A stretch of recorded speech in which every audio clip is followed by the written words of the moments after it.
Today we're going to do what we've been promising to do for a while. We're going to talk about how to do segmenting, how to help children with that phonemic task, and many of them find it difficult. And that's going to lead us to talking about spelling and some changes and some advice about doing spelling with your students. Okay.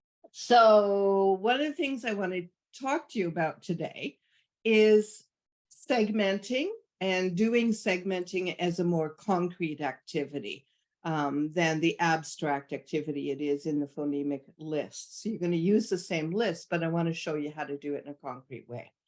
But one of the other things that you could advantage your student in segmenting is to know the difference between vowel sounds and consonant sounds. And certainly later in this video, when we talk about spelling, your student will need to know that difference. Now, you might be surprised that your students don't necessarily really understand the difference between vowel sounds and consonant sounds, or even between vowel letters and consonant letters.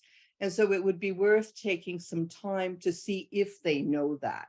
So you could do that pretty easily by just, making a couple of squares or something on a whiteboard, typing up the alphabet and asking them to sort it, or using a Jamboard. So Nadia, you've got them highlighted according to the colors that we use, red and blue. If your student doesn't have tiles, or if your Jamboard doesn't look like this, you can still do a sort. So we can even create these sections. Yes, for vowels and for consonants. Yeah, and have the students click and drag them. We'll have to send the circles to the back. So the color coding provides that extra scaffolding initially, but as the student becomes more confident. I wouldn't put the Y in right now. I'd put these in right now. These, of course, are all the vowel letters. We're not talking about Y right now because that's confusing, but they don't represent all the vowel sounds the way they are. The vowel sounds are more complex, and that's why we have vowel digraphs and vowels plus consonants to make sounds. But anyway, children don't always know those words.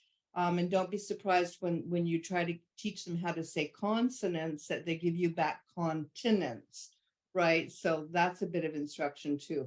And they will forget this as they're doing the segmenting or the spelling. So you could have, you could make yourself a page that they could look at. What are the consonant sounds and what are the vowel sounds? You could just identify the consonant box or circle with a capital C, and the vowel box or circle with a capital V, so that they can always look up and see that to remind them.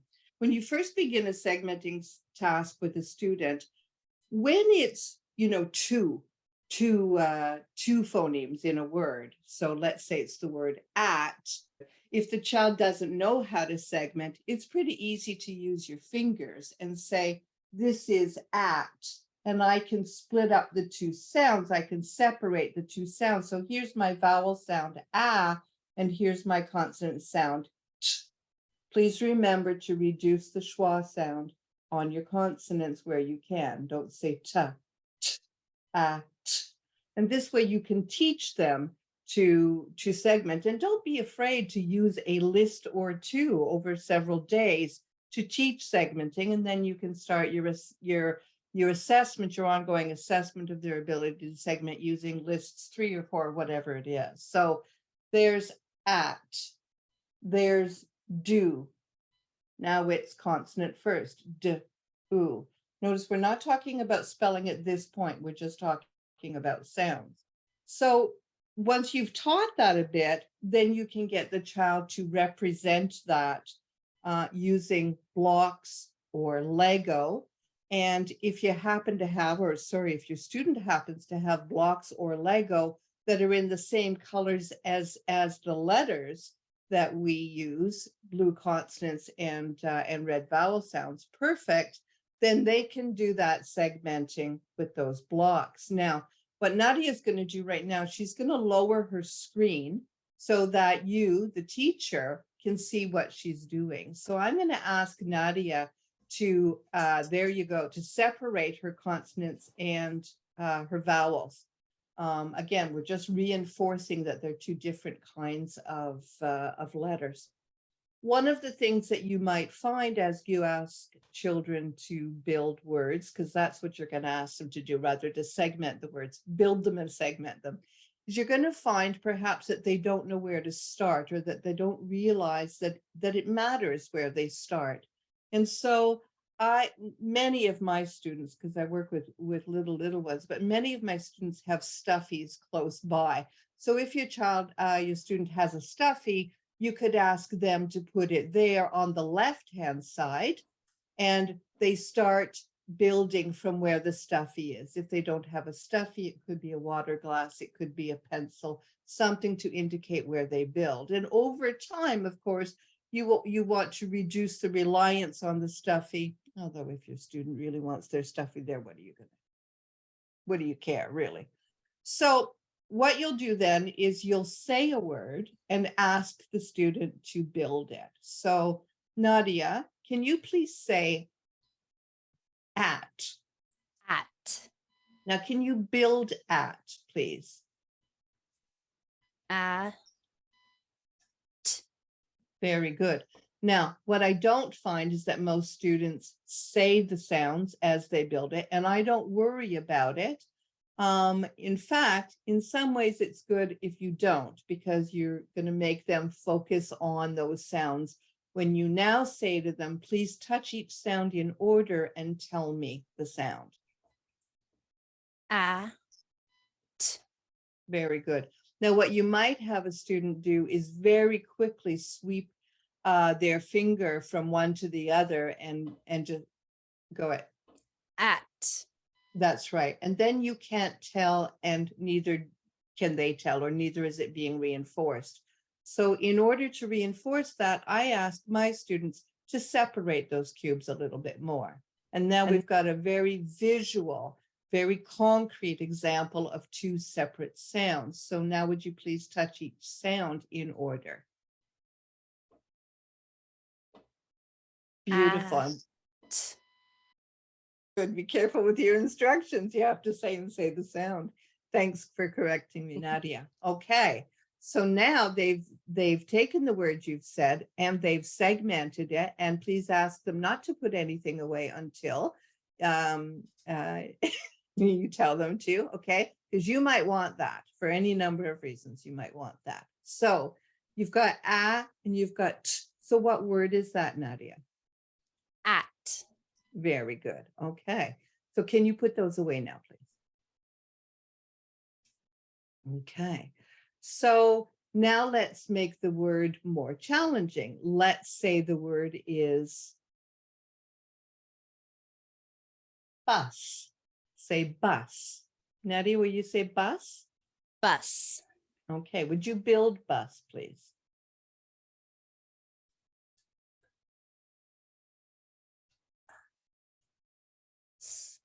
Very good.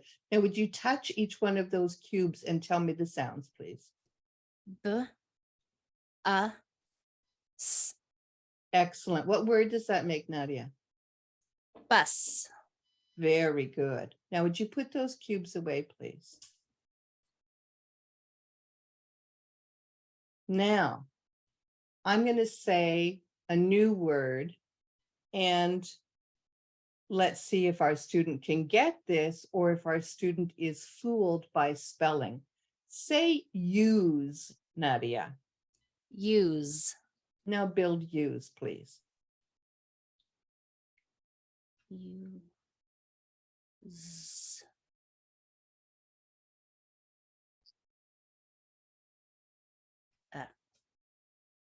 Okay, so our student has been fooled by the spelling. So Nadia, would you touch each of those letters, please, those blocks, and tell me the sound? Use.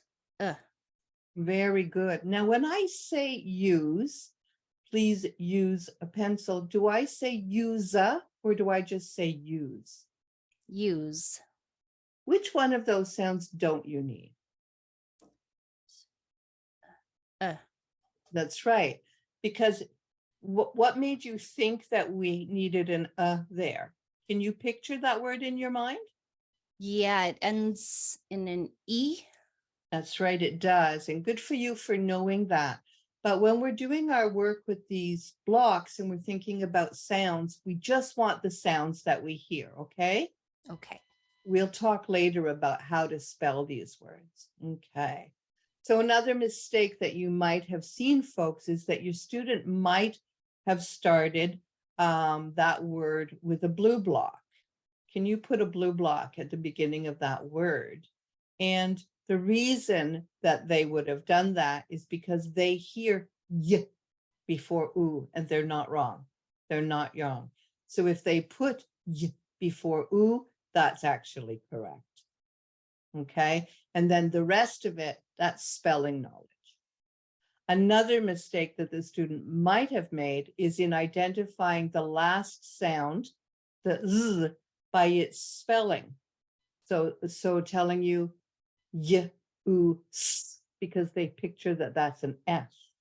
And at that point, again, you would have to focus them on the sounds z, as opposed to the spellings. And you can have a conversation about that at that point, about how often we hear z when the letter representing it is an S. There's no problem having that conversation. Acknowledge that they're right, even though they're not doing what you want them to do at that point. Any questions about that, Nadia? No. Okay, let's put that back then. Now, as long as you're sitting with single syllable words and working with single syllable words, and your child has an understanding that each syllable must contain a vowel sound, which is red in this case, you won't have any problems. But if you were to dictate, let's say, lion, can you say lion, Nadia? Lion. Okay, would you build lion, please?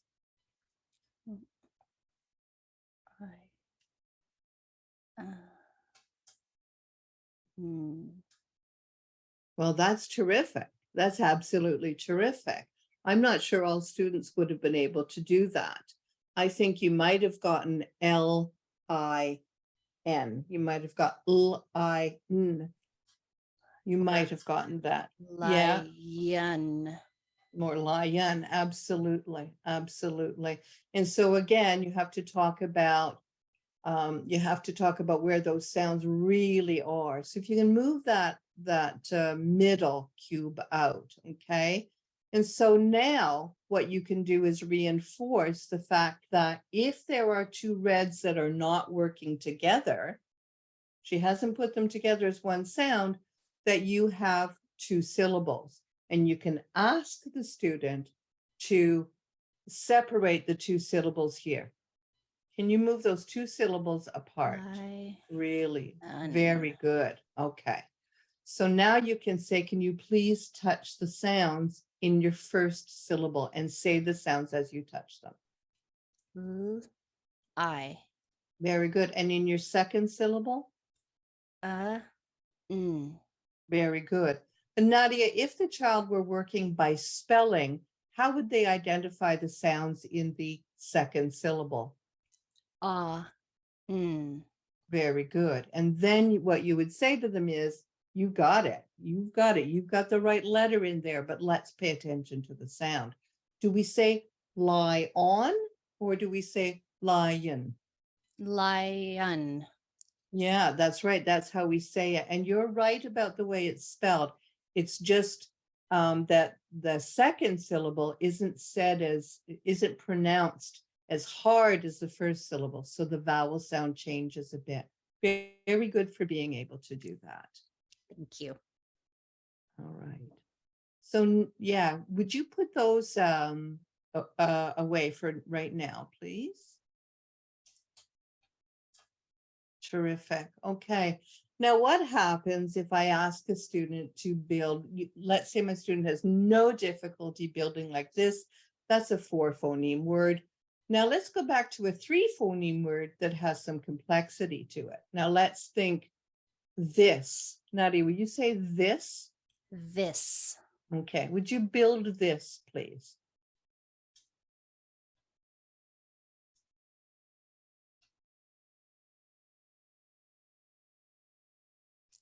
Okay, so Nadia, why did you use 2 cubes at the beginning of this?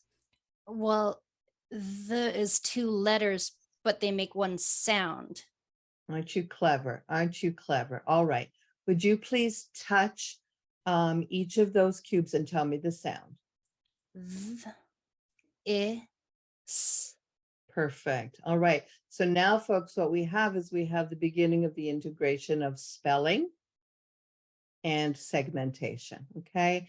And they will reinforce one another. Okay. Can you, Nadia, put this away, please? Now, depending on where your student is in their spelling knowledge, you might get them doing that again. Nadia, would you say green, please? Green. And would you please build green?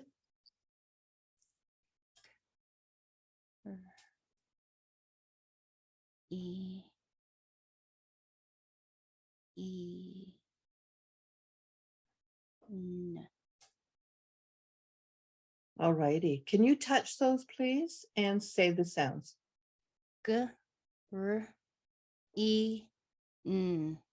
Why does it take you 2 to make E? There's a double E in green. There is. Absolutely, there is. All righty. And if we weren't thinking about spelling at all, Nadia, how would we change that? Absolutely. Absolutely. But good for you for bringing in your understanding of spelling. Absolutely. Okay. Now, let's do something like this one. Nadia, would you put those away, please? Sometimes there are things that are quite confusing, especially if a child can picture a word. Nadia, can you please build the word quit? Say quit. Quit. Mm-hmm. U. I. T. Okay. Now, please touch those blocks and tell me the sounds. I. T. Okay. So is our word cut it or quit? Quit. Okay. Now I'm going to say it very slowly.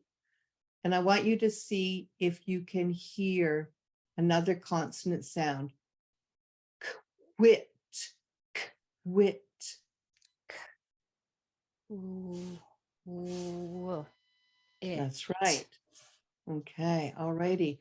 So I think that you know what that word looks like, and you know that there's a vowel after a Q. Is that right? Yes. And what vowel is it after Q? U. It is a U. Is the U working as a vowel sound, or is it working as a consonant sound? I. Qu. It's with the K. Qu. It is. Now, they're not together like that. They are separate sounds, right? But in that word, that U that you would write sounds like W, doesn't it? Yeah. Yes? There you Yes. go. So that's quit.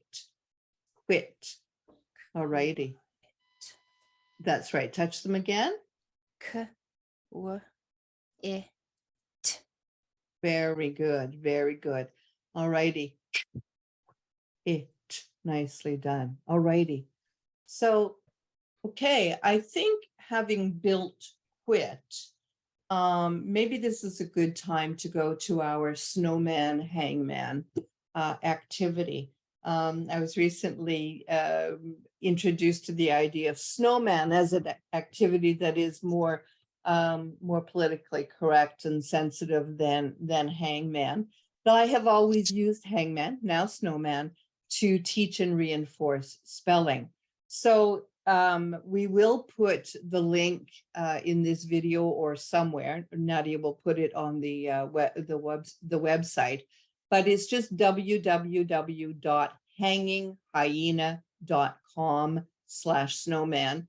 And then this is the page that shows up, right? This is the page that shows up. Hang on.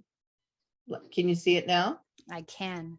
Okay, so here it is, and if we look down, we'll see that they have built a movie phrase, and that would be fun for us to do it. But look what you can do. You can create your own, and that's what we're going to do, and that's how you would do the spelling.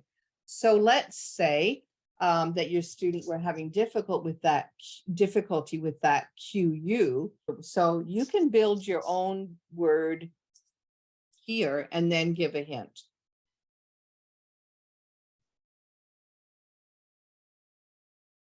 Okay, so the hint is fast.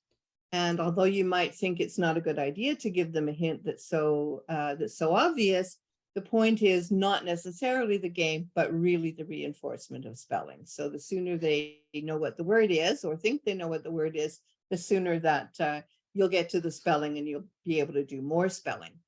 So I always remind my student that every syllable requires a vowel sound and every word requires at least one vowel sound. And here we go, folks, when I talked earlier about the importance of students knowing what are vowel sounds and what are consonant sounds. So my students will usually indiscriminately guess all of the vowels. And what you see here is the fun of this snowman falling apart. I guess it's better than hanging a man, but what do you think, Nadia? Nature at work. Nature at work. Okay. So this could be anything right now. They can't tell right now what this is, but they've got fast in their mind. So Nadia, why don't you choose? And one of the things that I teach my students are which are the more frequently occurring letters too, right? So, a Z is not nearly as frequently occurring, for example, as a T or an S or an R. L. L. Oh, good guess. Good guess. D. A D. Uh-oh. C. Okay. Oh.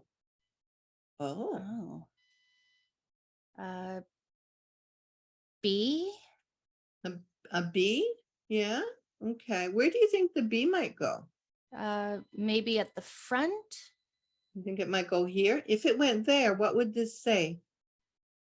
My parents have a Buick. Oh, it might be a Buick. Okay. Does that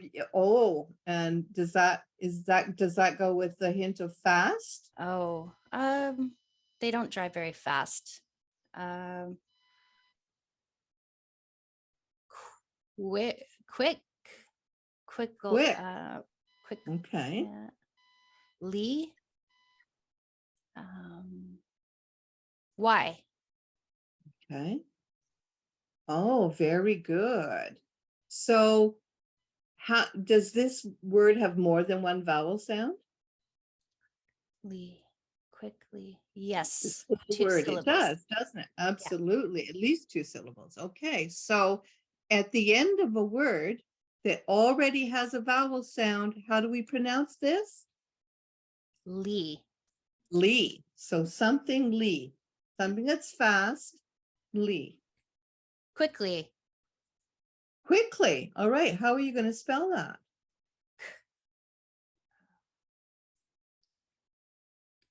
K-C-K. Okay. Okay, well, you've got a C. Do you want me to put a K? Yes. All righty. Okay.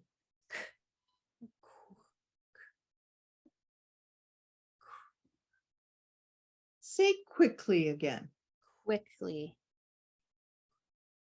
What's the first sound of quickly? K. Try not to say right. What's It's the not second sound? w. Okay, well, if your word is quickly, then what sound must this you be making? W. Okay. What letter does you work with to make? Oh, it's like quit. Yes, Q. Q-U. you did it. Hey. Very good. So let's look at a few more things that we can do with the snowman. So for instance, if I do this and then I say, I don't know, time in the week or something like that, okay? So there's my hint, time in the week. And again, the student is going to guess the letters, and I'm going to leave this to Nadia. And what I'm going to show you is how it is that I direct the students' understanding of what they're looking at and making sure that they're actually being quite analytical about what they're doing and learning from it or reinforcing their learning. Okay, Nadia, it's yours. Go for it.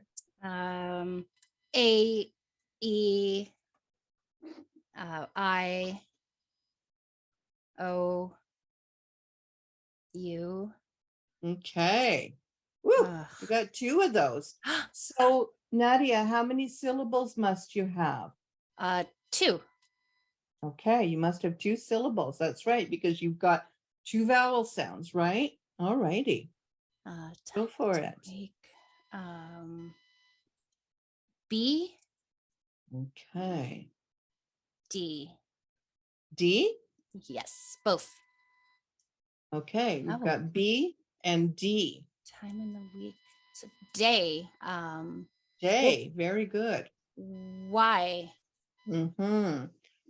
All righty. Absolutely. So you notice that you called out the I, and it could make the A sound there, but it didn't. Why didn't it show up there? Well, I already guessed I and it wasn't there. That's right. So why isn't this word spelled with an I at the end? At the end of the word, we use a Y. That's right. No English word can end in an I. Right. Okay. So what do you got there? Monday, Tuesday, Wednesday, Thursday, Friday. T. A T, sure. Okay. S.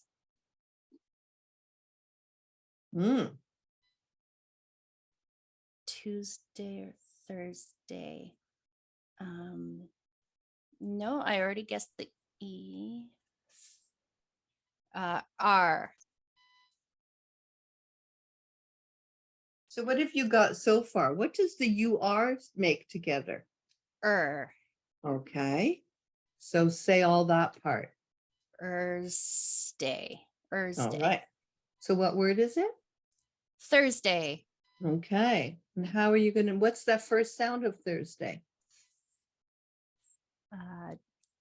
H, TH.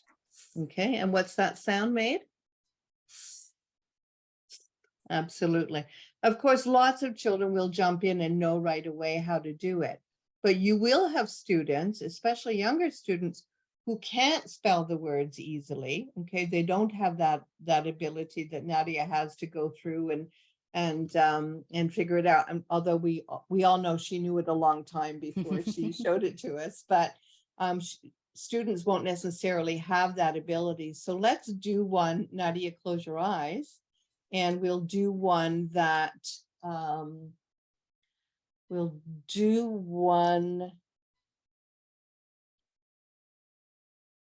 that Nadia won't necessarily know right away.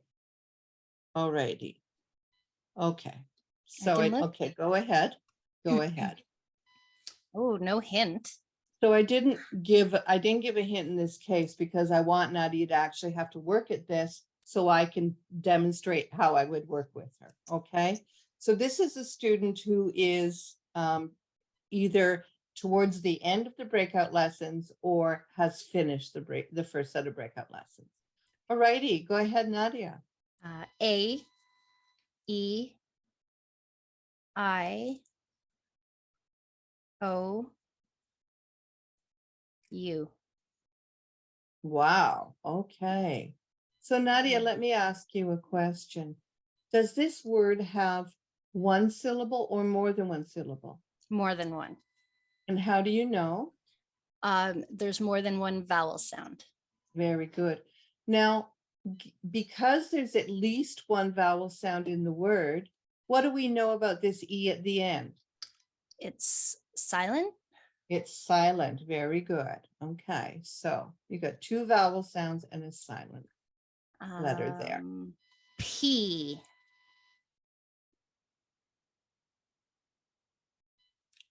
T. Ooh.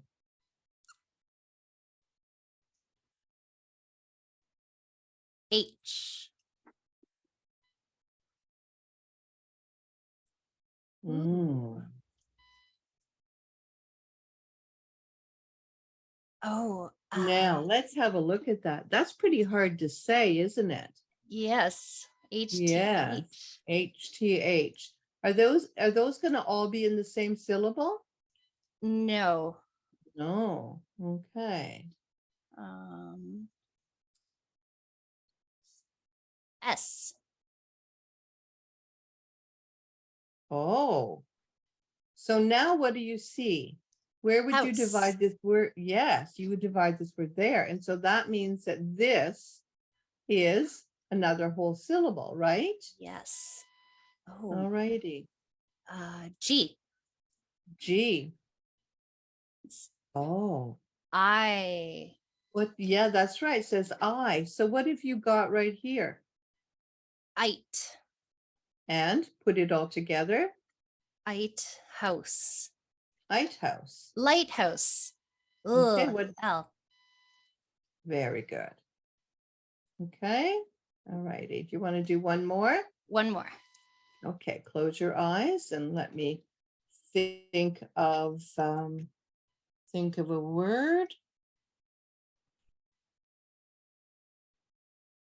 Now for the student, I would put a hint, but for Nadia doesn't get a hint. All righty. All righty. AEIOU. Well, make sure you need them all. Oh. Okay. So I've got that far. Now I want to ask you a question because you said OU. If you don't have an OU there, you're going to lose some points, right? Okay. What is the likelihood that there is another vowel in that few number of letters? No, Not I'm good. going to Now stop it's up. there. You're going to stop. Okay. Y. Why? What made you choose a Y? Because it's next to the A at the end of the word. Okay. Good idea. Okay. So what does the end of the word say? A. Okay. All righty. D. A D. Like Good day. guess. Oh, Oh, not so where I not thought it would didn't be. go where you thought. Okay. Mm-mm. So yeah. Now you have to think about if you're confused, and I would not interrupt unless the child were confused. But one of the things that you can do, because very often a child will look at that and say, I don't know. This is too hard. I don't know. Right? So lead them, say, well, could you put a B there by the D? Could you do that? No. Could you put a No. All right. What about a No. All right. G. No. I don't think so. Okay. Why don't you go through these and you try? What sound is that? J. Mm-mm. K. Mm-mm. Mm-mm. No. Mm-mm. No. Lots of children will know this as instinctively as you know it, folks. Now, how do we know not to guess a Q in this word? There are no U's. That's right. And there's no place to put a U, is there? Mm-mm. That's right. Okay, what about it? Yes. DR. Do you want to try it? Yes. Oh, Okay. I All think righty. it splits after the E, and then the E would be silent. Okay. Is that what you think, like that? Mm-hmm. It's not Okay. day. Could it be bay, fay,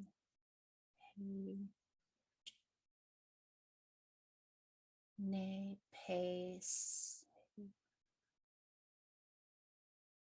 S? Sure. Uh-oh.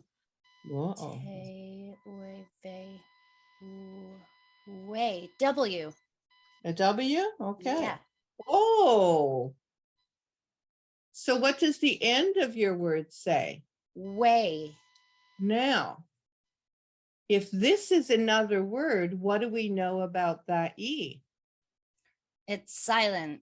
It's at the end of a word where there's already a vowel sound, right? It's silent. And so what is it doing in that word? What is it doing to the vowel? Instead of I, I'll say I. Okay. So now say those sounds together and see if you can hear which one's missing. Dry way.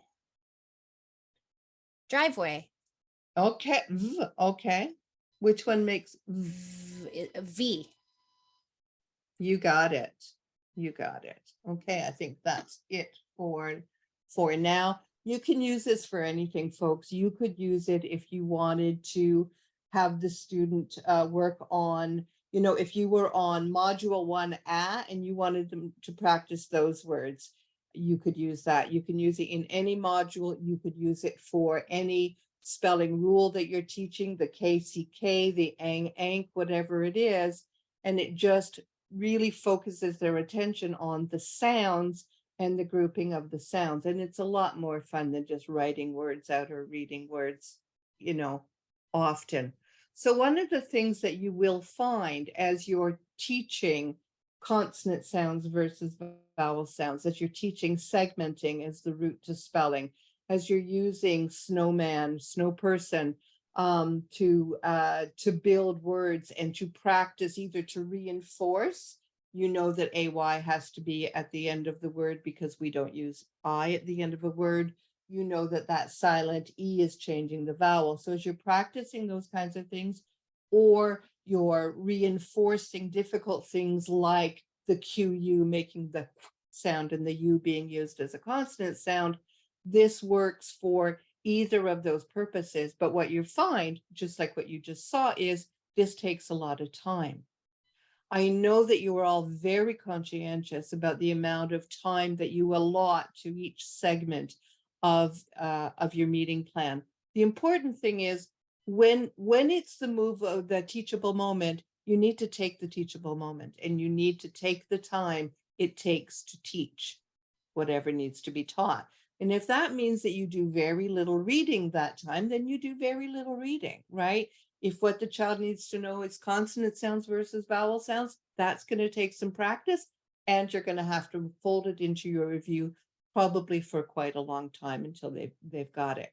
If it takes time to help them do the building of words and the understanding of sounds, if that takes time, then let it take time, because then they will end up stronger spellers. Okay, so don't worry about that at all. I think the last thing that I want to talk about in terms of spelling, I don't need to share this with you anymore, is how easy it is to get a child to build with a movable alphabet. So one of the things that we want to do is we want to reinforce the relationship between segmenting and spelling. Okay, so we're actually going to move segmenting farther up in the list of phonological activities so that you do it sooner, but feel free to use the phonemic task segmenting in the spelling part of your lessons, separate and apart from other phonemic work. Okay, it will only mean that when you get to the official segmenting tasks, they'll be better at it. But for sure they will need to know vowel sounds versus consonant sounds pretty early. For instance, if I ask Nadia to build farm, A lot of kids will build fam, or they're going to go blue, red, blue, blue. They're not wrong. They're not wrong. There is a r sound in there, but that r sound is fused to the a to make a brand new sound r, and you will have to have taught that. Now, I find that I can teach that even before I get to the breakout lessons, because it's such an unusual thing that children tend to remember. At least my students tend to remember it pretty quickly. And so if I just start with, my students, probably all the students love the words fart and barf. They're fun to work with, and anything that's fun is going to reinforce things faster. So if I say, oh, let's work with a couple of crazy words. Okay, the first one is barf, and they'll laugh. Some of them will titter, giggle, look away, whatever. But when they do it, you go, you know what? That and that work together, and they make a new sound. So barf only has, let me do it that way, barf only has 3 sounds. B, R, f. Can you build that now? And then what you'll see is likely, if they're using Lego, they'll stack 2 reds on top of each other, or they will put them fused side by side. And when you do that, you say, great, that's terrific. Now, what if I said fart? Can you build fart? And fart is another very, very funny word, and they're going to build it, they're going to laugh, and the likelihood is that they're going to remember. And then when it comes to things like if you ask them to build after, you can say, you know what? It's just like R, right? When we have e and r, it makes and it's a vowel sound. That R starts being used as part of the vowel sound, just like the U is used as part of the consonant sound in Q. All right. So spend your time, please, with your students building words. So if you're teaching, let's say the word is the rule that you're working on is the floss rule, and then you can say build, say I don't know what vowel you're on, but say you've done all of the vowels in the closed syllable, and say build Jeff. They say Jeff, they repeat it first, and then they build it. They only hear one sound, and you say, that's right, boy, you've got all the sounds. But now let's think about the spelling.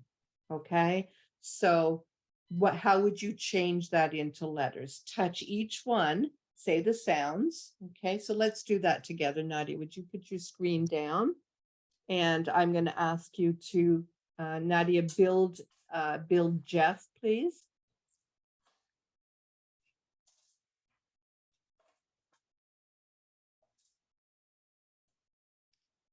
Okay.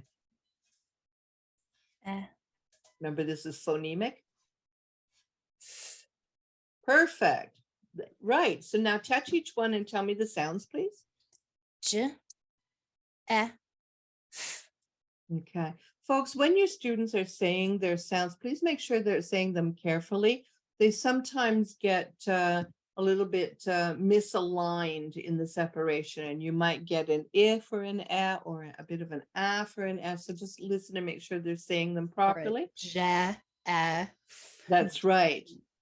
That's right. And that's why we separate them. So Nadia, that's exactly right. Those are the sounds. But we know that sometimes we spell a little bit differently from the sounds. So if we were doing letters now, what would you use? Tell me what you would use. J, capital. Yeah, a capital. Good for you. E. Yeah. Mm-hmm. And F. Right. And is it right just like that? Flas. Is a double. That's right. It's a double. That's right. It really isn't a digraph, but you can't separate them. They are in fact working to make the one sound. Very good. So then how do we spell Jess? J, E, F, F. Perfect. Can you put that one away, please? Okay. Now, what if I said gas, build gas, please say gas and just build the Gas. sounds. Yeah, just the sounds. G, ah, s, And touch them all and pronounce it. g, ah, s. Perfect. Now, if you were going to spell that word, you know the sounds, how would you spell that word? G, A, S. Cool.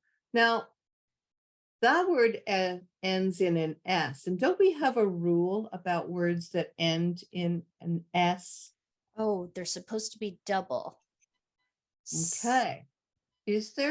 Are there two S's on gas? I don't think so. You're right, there aren't. So why doesn't the floss rule apply there? Gas. I don't remember. Is the original word gas or is that short for something? Oh, gasoline. Very good. Very good. It's not a whole word. It's a short form. So the floss rule doesn't apply. Okay. Okay. Let's lift your screen back up.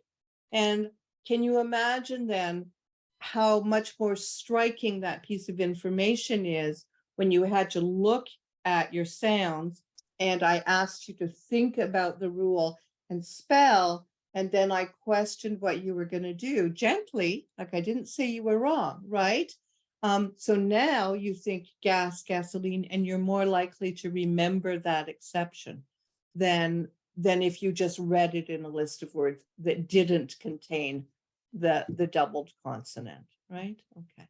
So word building should be done in all lessons that contain spelling, okay? Word building should be your go-to. And the thing is that your child may not be successful. Your student might not be successful at building those words successfully in the same lesson that they learned the spelling rule or learned to read certain words or certain constructs. And if they don't, that means that you continue to do word building at your next meeting. Okay, you continue to work where they are in spelling. You don't get to testing it until you think that they're reasonably good at building it, until they understand the rules and can show you that they understand the rules. Okay. Now, if that means that they are on lesson 7 in reading and on lesson 3 in spelling, then so be it. So be it. We will understand why. But this approach to working on spelling will become faster and faster. That, the more they do segmenting and the more they practice going from segmenting to thinking about sounds to thinking about letters, it will become faster and faster. And what's really cool is it will help you see where the problems are and address them before we just mark them right or wrong and give them a score, right? So I would like you to take that approach to spelling and I guess always say that don't ever test on the same day that you teach something. Make sure that there's enough time to absorb it, to practice it, to think about it. And 85 is the mastery mark. But folks, if your student gets 82 one day and 82 the next day, it's good enough. It is absolutely good enough. Do you know what I mean? If they're getting 50s and 55s, then we need to talk about why it is, if you're doing the word building and the segmenting, why can't they get it? And that might just be a student who has difficulty making the visual impression of words, or a student has difficulty transferring and applying knowledge. Okay, there could be lots of reasons, but if we find that the scores are too low, we will get in touch. If we find that you're working too long to meet that magic 85, face it, 85 is pretty arbitrary, right? I could have said 82 and a half, right? If you're working too hard with the student to get to the 85, I think you're probably wasting their time. Dyslexic students, especially, they don't get the same amount of practice looking at words in a way that reinforces visual recognition And what I mean by that is, when you write a word and you make a mistake, you look at it and say, that doesn't look right, right? But kids with dyslexia aren't going to have that same automatic, that doesn't look right. And so they don't take that same time to go back and look at it, okay? They don't get the same exposure. They also don't get at school, especially the older they get and the higher the grade level, they don't get practice spelling. They might get dinged for spelling, but they're not being taught spelling or spelling rules, at least after grade 4 and beyond. But certainly many students are not taught spelling rules before that. And if they are taught spelling, they are often taught spelling thematically as opposed to by rule or syllable structure. So, it's Halloween. So we just had, ghost and goblin and trick or treat and Halloween and candy and chocolate. None of those words, pardon me. Sorry. None of those words have anything in common in terms of spelling structure or rules. And also think about it. How often would children be writing those words? Once a year? It's the same thing that happens whether whatever holidays you celebrate, we often do spelling by holidays or by events or something like that. Or let's do spelling by animals. So you've got tiger and octopus and firefly. And again, a whole bunch of different spelling rules. So your students get less spelling of the kind they need than anybody else, okay? They're not reading at the level that everybody else is reading and spelling. So they're not learning it at school. And if they're with you 2, if we're lucky, 3 times a week, that's all they get. And you can't stay on a rule forever. So you can't really have strong expectations that they're going to hit 85 all the time.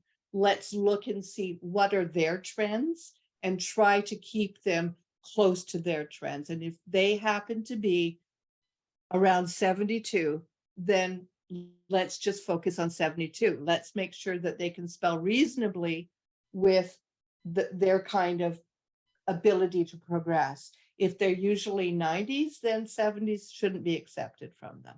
Okay, so let's do that instead of fixing an arbitrary score. We're always going to shoot for it, but if it's not available, then it's not available. All right. I'm always around for questions, and if we need to, we'll add to this. Thank you for your time, Nadia. Thank you as always, co-hosting and my helper. And talk to you soon, folks. Bye-bye.